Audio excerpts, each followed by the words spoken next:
This is another installment in my series of esoteric astrology podcast presentations. Today, I'm going to be talking about Mercury's core significations and functions.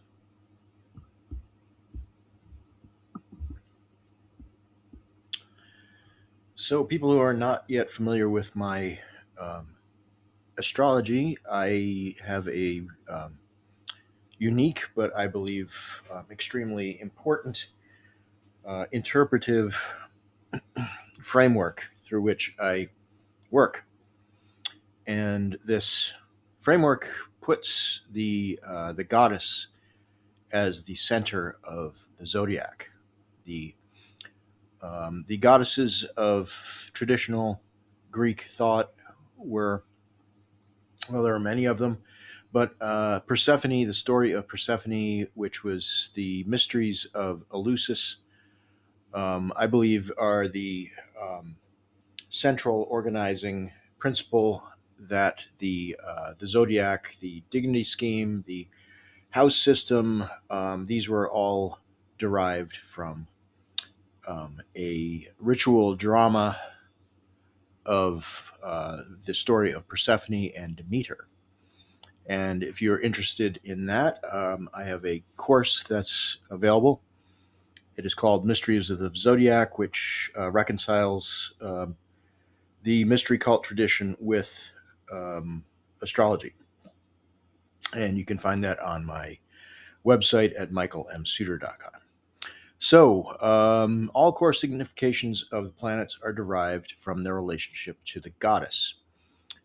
This is, just to oversimplify, ancient theology or cosmogony put the paternal mind, the demiurge, as a creator god who sits past the stars and emits ideas or platonic forms that are received by the material of the universe. And the paternal mind is sort of like a sky god, and this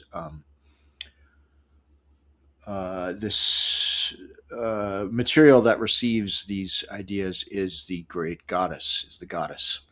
Um, so this means that there's this other principle beyond the paternal mind, which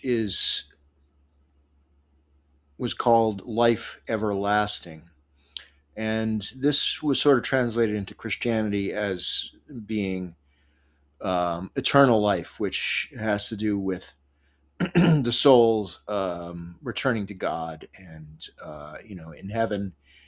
However, this is not what it meant to ancient people. Life everlasting was the life force on our planet that dies and is reborn.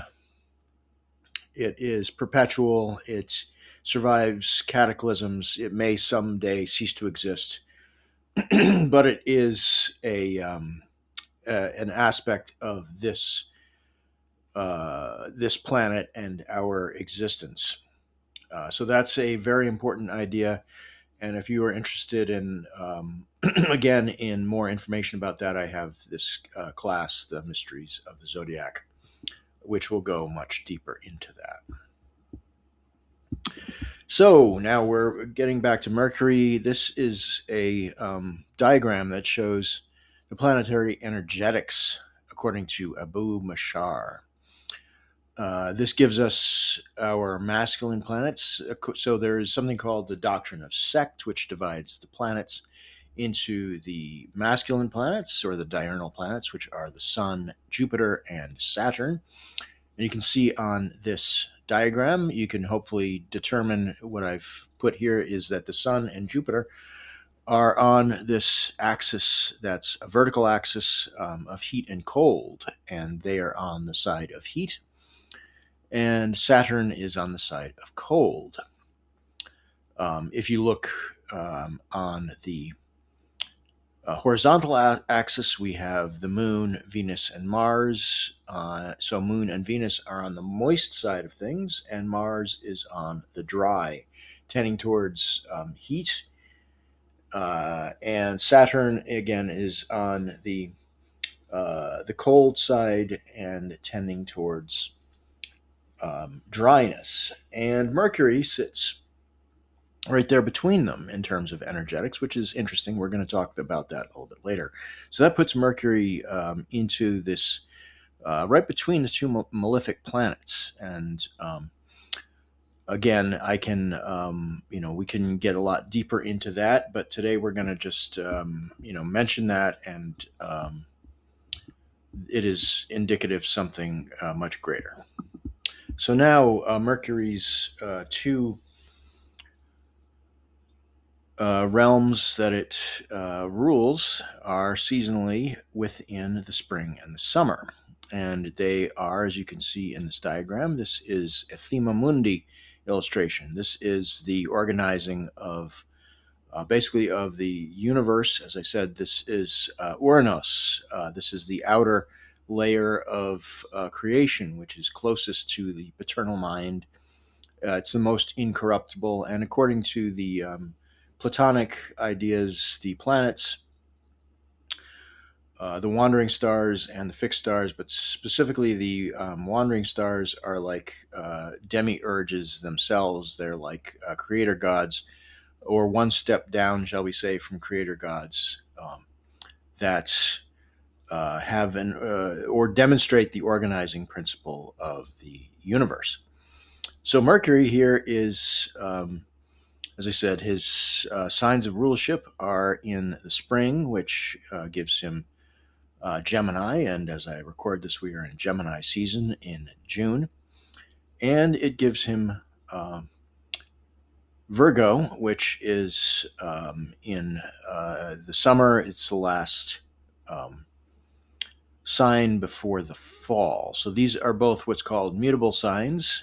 So we know that Mercury is the ruler of mutable signs, along with Jupiter. So Jupiter and Mercury then sort of have their own class of signification, because they're both exclusively rulers of the mutable signs. Now, mutable signs are transitional signs. Each season has a cardinal sign, a fixed sign, and a mutable sign. And the mutable signs are generally considered the most problematic because they are the transitions between seasons. This means they're often the most unstable, and they'll often have aspects of the season that comes before, or the season, excuse me, that they're in, and also of the next one. These are the signs, as I said, of mutability. So things are changing, and that generally change is not good. Change causes problems. So these two planets, Mercury and Jupiter, are sort of in their own class. Mercury is in the rules the fertile seasons, so it has to do. This is part of why we think of commerce and trade, because these are fertile seasons when there is abundance. So Mercury tells us what do we do with abundance or lack of abundance. It has to do with the material world and the flesh of the goddess, the things that are available to us to use to trade, and this gives rise to, as I said, commerce and a lot of other things that are we're going to talk about for Mercury. So again, Mercury is bound to within 28 degrees of the sun, so he never will go past that. So his signs that he rules are always within this 28, or within basically 30 degrees of Cancer and Leo. So the notes on this Thema Mundi are tell us that the moon and the sun are to be sort of considered a luminary couple. because if you were to be actually counting 30 degrees from the sun's rulership, you would only get to 15 degrees of Cancer. So, for the purposes of um, making our um, Thema Mundi work, we need to consider that Cancer and Leo are sort of jointly ruled by a luminary couple. As you can see also from the Thema Mundi, each of the five wandering stars um, are ruling two signs, and the luminaries only rule one. And those signs that the luminaries rule, the sun and the moon, are in the summer when things are at their most fertile. So, this is the other defining principle here is the zodiac is organized around the principle of fertility of these two fertility gods coming together and giving rise to the abundance of our world. Okay, so doubling down on Mercury again. When we talk about any of these archetypes, we need to understand the mythology of the this archetype is extremely informative of the astrological character of the planet. It's not exactly the same. So we also, when we think about the mythology of these archetypes, we're looking at thousands of years of information through many traditions, particularly Babylonian, Egyptian, and Greek, and that would include Persian as well, and also the contribution of Arabic writers in generally in like the 7th through 11th century. So um, we need to remember that. So Mercury is a son of Jupiter or of Zeus. He, from the very beginning, was a trickster who demonstrated incredible ability, music ability. At his, as a baby, he stole horses from Apollo, um, which is indicative of his relationship to the sun. So Apollo being the sun god, and horses, of course, that's the chariot of the sun. So Mercury, from the time of being a baby, stole his horses and then lied about it. But his incredible precociousness got him forgiveness and had him elevated up to one of the Olympian gods. So again, son of Jupiter and Maya, or Zeus and Maya. And he has a very interesting relationship to fertility. He was a fertility god. His It was typical for people to create Hermes, which were like phallic representations. They were often patriarchaic. They were often like warning people not to steal. Um, and Mercury also was often associated in really ancient times with horse thieving, which we will get to in a bit. So mythology and astrology, we need to remain contained basically by the energetic ideas that we got. So Mercury, according to that initial, um, moving back to that quickly, Mercury here is, as I said, he's cold and dry. And we can we'll be able to expand on that a great deal because while Saturn and Mars are sort of like gatekeepers of the realms, Mercury is the archetype that passes between realms, and we will build the case for that as we go. But that does put him in a place of, as I said, of maleficence. So where he is in this on this basic energetic part. Diagram puts him in a relatively cold and dry place. Now, moving on, he is, according to ancient astrology, Mercury is independent of the two sects of planets. So, to briefly cover what that is, there are two sects of planets. One is the diurnal planets, which are the Sun and Jupiter and Saturn, as we saw on that initial diagram. Those planets deal with abstractions, laws, contracts, and the way in which we organize and govern society generally. And that begins with marriage.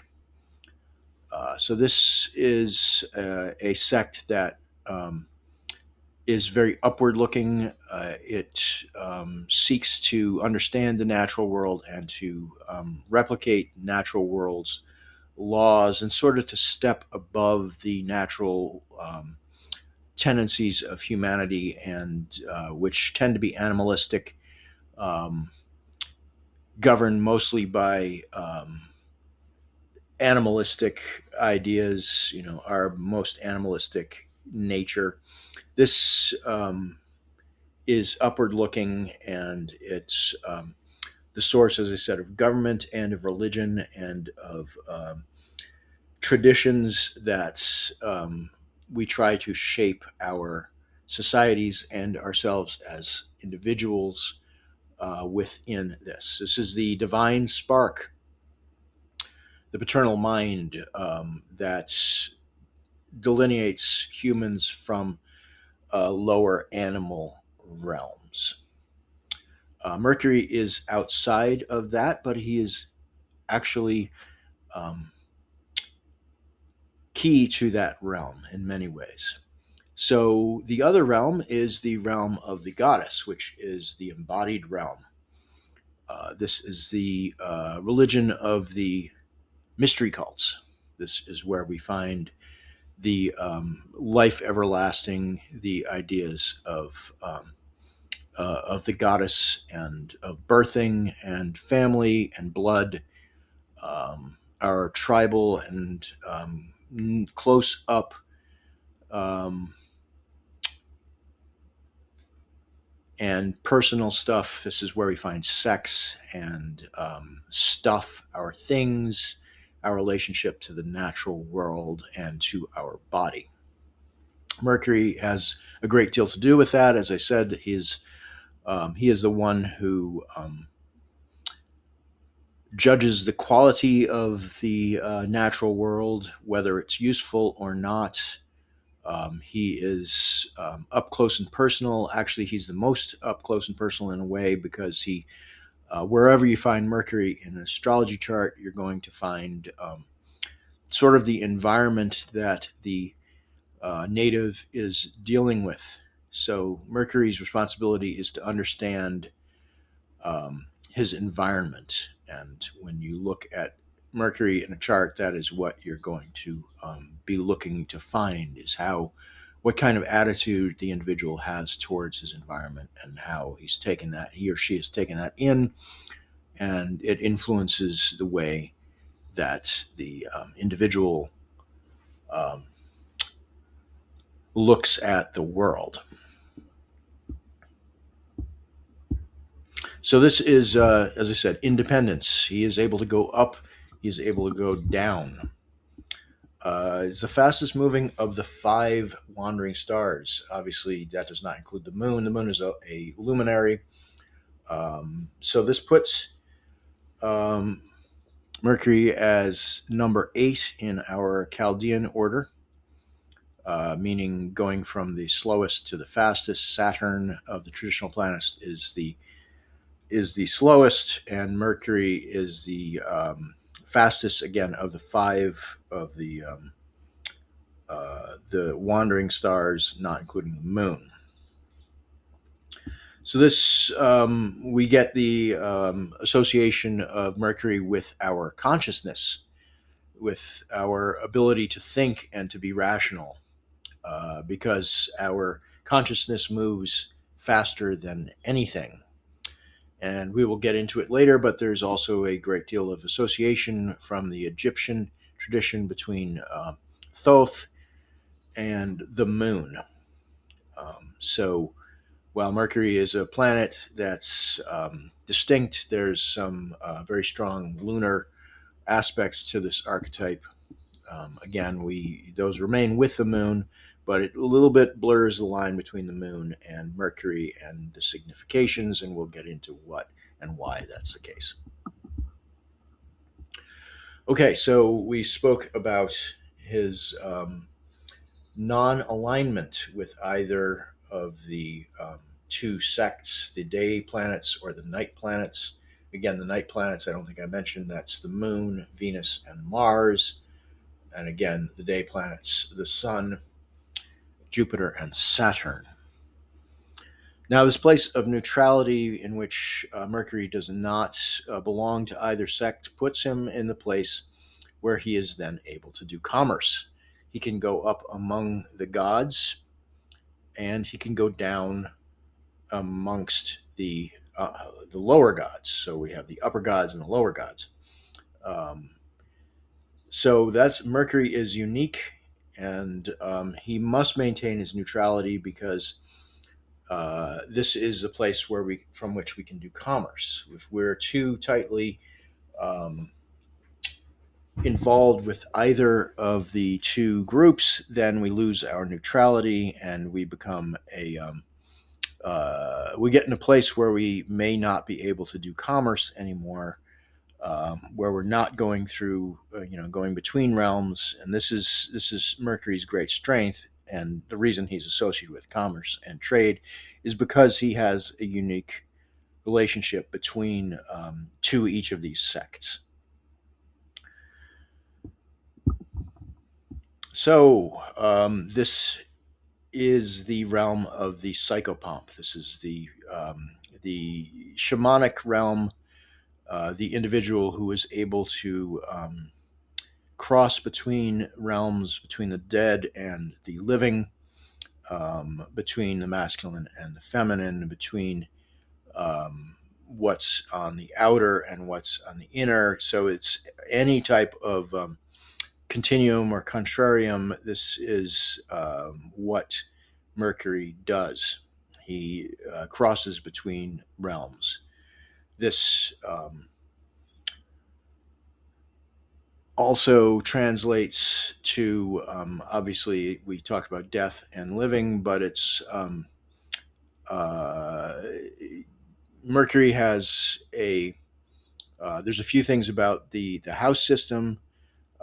Mercury is in his joy in the first house. And the first house is the ascendant, where this whatever part of the sky is coming up and on the horizon. So this is very closely linked to selfhood, to how we look out at the world and where we look at the world from. But this is also a liminal space between the dark and the light. This space is also linked to sunrise. It is linked to crossroads.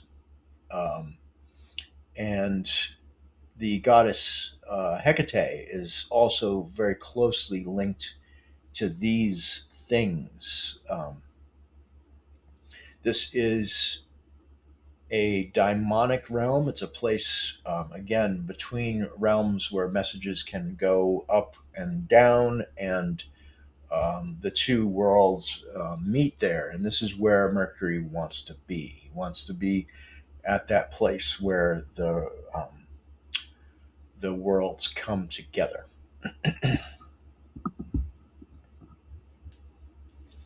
So there's a very particular mindset that comes with Mercury, and if we go back quickly to our thema mundi, as I mentioned, we've got Mercury ruling the two mutable signs in the fertile seasons, which are the spring and the summer.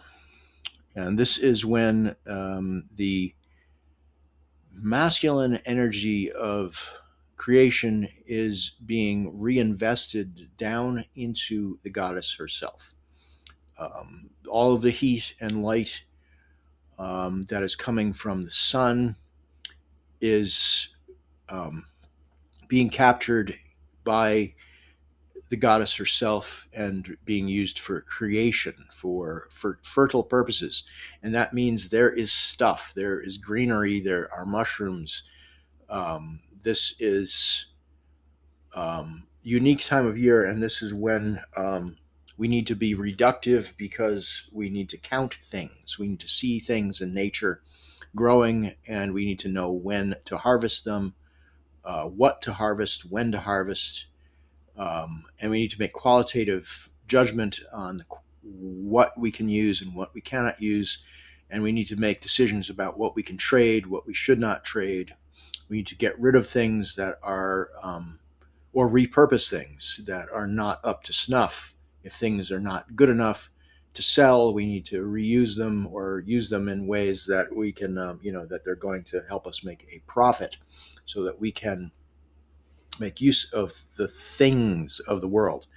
Now, Jupiter, on the other hand, rules the mutable signs in the fall and winter, and this is when there are not things out in the world. This is, for the most part, things are dead, things are in a state of hibernation. The life force is gone underground. So the world becomes um, a place where we're in a place of thinking and ideas, and we need to be. Often we're inside during this time of year, so Jupiter is trying to keep it so we have the faith and the courage to deal with this adversity of the season. So there's no abundance. Our abundance is already in our, grain silos, or, otherwise, um, we're facing adversity of winter. So Jupiter brings us this place of expansion. So we need to be expansive. We need to be, in a state of having faith and courage, rather than in a state of reducing and counting. We are hoping and praying that we can survive. So it's a whole different mindset, and that is the primary difference between these two archetypes.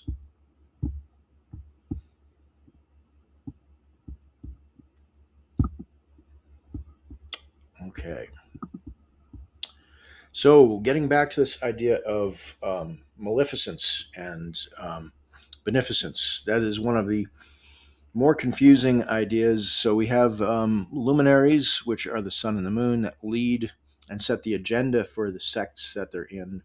We have benefics, who are the cheerleaders and the evangelizers of their sect. They bring all the good things from their sect, which Jupiter brings us philosophy and religion, and the expansion of our territories. So he will be, out there preaching to either to the choir or to people who might be interested in the ideas of the state and the religion. He wants to expand and bring more people into it, and potentially expand, the government.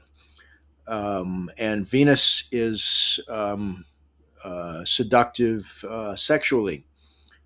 She brings us the perfumed smells and the beautiful flowers and all of the abundance. Venus is most linked to the abundance of the planet and the flesh of the goddess herself. Um, she is, in many ways, she is Persephone, Venus, in our ritual drama. But according to the Babylonians, we have two. In the Greek, we have the two malefics, which are the gatekeepers, Saturn and Mars. But Mercury was actually considered to be a malefic according to Babylonians, and this is, we can see, as I said, this is the psychopomp. This is this is a um, cold and potentially dry. And we can see that because he is, if Mercury does Jupiter's work, he tends to be more faith oriented, or tries to, make myths and tell us stories, to serve Jupiterian ends. But in Gemini and in Virgo, he is doing something much more archetypally needed as this sort of the accountant. Um, but he also does help us transition between these in between the worlds. And that is the reason why he is exalted in Virgo, because he is exactly this. He is this psychopomp, and that is energetically malefic, even though functionally he's outside of that. And he has to be outside of that. But that doesn't mean it's easy or that it's necessarily pleasant what he does. And he's also, as I said, we're going to get to that, trickery and thieving. So trickery and thieving are entirely in um, the wheelhouse of Mercury. As I said, Hermes slash Mercury, his first thing he did as a baby was to go out and steal horses, and thieving, stealing the horses, and also lying. He lied about it to Apollo, but is so charming and such a great musician that he was excused, and his ability to pull stuff off like this made him a god, essentially. So that brings us to our next point, which is language. Mercury is the god of language and of confounding language as well. He can make things perfectly clear so that we can do business, and so everything is fair, and we're very clear about things. But he can also cloud things, and he will tend to do that sometimes so much that he screws himself, that he can no longer do business with people because he has lied and he has cheated and he has tricked. And this is a pitfall. Again, it's a those things can happen when he's over associated and over indebted to either the planets of the night or the planets of the day. So he really needs to maintain this neutrality, or else he screws himself, essentially. Um, and we find this in modern times. We have so many examples of this where language and contracts are completely abused, and we're not supposed to know these things. We're not supposed to read the fine print. We're not really supposed to understand who has the power. We're not really supposed to understand the way things are really set up. And eventually, people figure these things out, and the people who have confounded the language and created these paradigms that do not serve people usually wind up strung up, and they're not, that generally doesn't end well for them. So natural law generally does not allow this sort of thing. But there's this other aspect, which is contests, and trying to get away with things is also a great joy to Mercury. Literally, physically contact, physical contests are entirely mercurial, like gymnastics. Um, there's a large aspect to war that's very much part of Mercury's wheelhouse. And depending upon what other planets he's around in a particular chart, he's going to tend to want to do, that work, or he might be, his significations will be strongly influenced by whatever is around him. If it's Saturn, he's going to think about contracts. He's probably going to move more slowly, and he's going to work with law and with ethics, and that doesn't mean necessarily in a good way, but that's what he's going to do. If he's under Mars rule, he may well be looking for fights, and we can go around there. If he's in Taurus, he's probably going to be thinking about these um, uh, often agricultural things. He's got a lot of strong decanic presence in Taurus, but we could go around and look at everything. And that is one thing. He's going to be very strongly influenced by his surroundings, planets that he's near, and the sign. And those things are going to put a very, very strong mark upon him. But contests will be something that you'll generally find. Certain planets will make him not want to do contests as much, whereas others will bring that out dramatically.